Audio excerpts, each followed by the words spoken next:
प्रभु यीशु मसीह की इमेज के प्रोग्राम में आपका स्वागत है।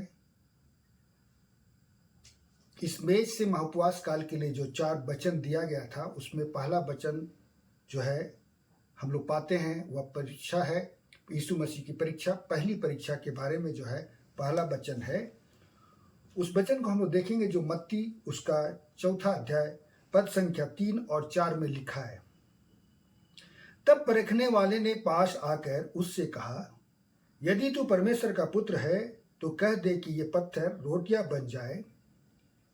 मसीह में प्रियो, यीशु मसीह 40 दिन और रात निराहार रहे और जब 40 दिन और रात पूरी हो गई तब जंगल से उसे अपने घर को आना था, या शहर में आना था, या गांव में आना था और वहां उसे भोजन करना था।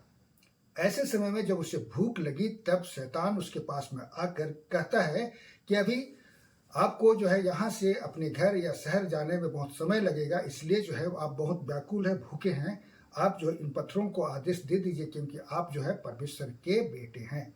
सचमुच वे परमेश्वर के बेटे थे, लेकिन उन्होंने ऐसा नहीं किया, वरन ये जवाब दिया जो 4 पद में है। यीशु ने उत्तर दिया, लिखा है, मनुष्य केवल रोटी से ही नहीं परंतु हर एक वचन से जो परमेश्वर के मुख से निकलता है जीवित रहेगा। उसने रोटी नहीं बनाया, लेकिन परमेश्वर के वचन से ही ये कहा कि परमेश्वर का वचन कितना जरूरी है जीवित रहने के लिए, ना कि जो है रोटी। और यह बात उसने कहा, यह वचन जो है परमेश्वर के बाइबल में लिखा है। तो मसीह में प्रिय हम लोग देखेंगे यह वचन कहाँ लिखा है। यह वचन जो है व्यवस्था विवरण उसका 8वां अध्याय पद संख्या 2 और 3 को हम लोग पढ़ेंगे, यहाँ हम लोग इसको पाएंगे।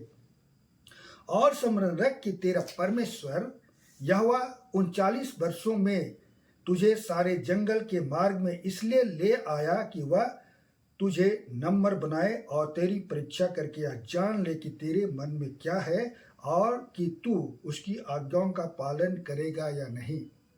मसीह में प्रियो, जब भी परमेश्वर हमें परीक्षा में डालता है तो उसका उद्देश्य होता है कि वह हमसे जानना चाहता है कि हम लोग उसकी आज्ञाओं को मानने वाले हैं या नहीं, हम लोग नम्रता में हैं कि नहीं।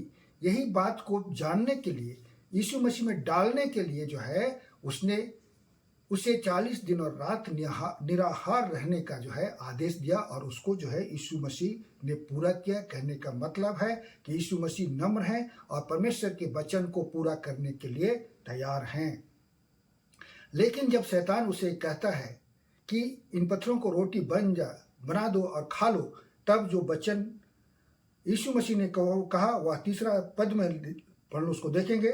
उसने तुमको नम्र बनाया और भूखा भी होने दिया, फिर वह मन्ना जिसे ना तू और ना तेरे पुरखों ही जानते थे वही तुझको खिलाया, इसलिए कि वह तुझको सिखाए कि मनुष्य केवल रोटी ही से नहीं जीवित रहता है परंतु जो जो वचन यहोवा के मुख से निकलता है उनसे ही वह जीवित रहता है।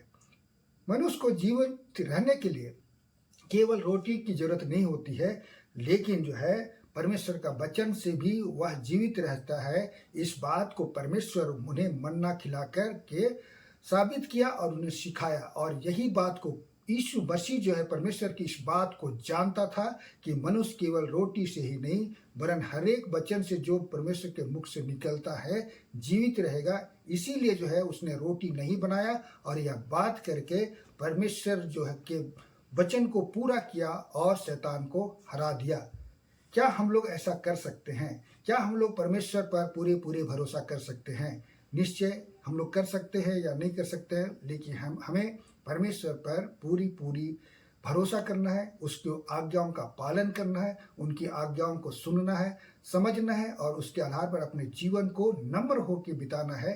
परमेश्वर का वचन जो कि यीशु मसीह के परीक्षा के रूप में आया, वह आज हमें बताता है कि हमें परमेश्वर की अधीनगी में रहकर ही अपने जीवन को बिताना है। परमेश्वर पिता इन वचनों पर बहुतायत से आशीष देवे।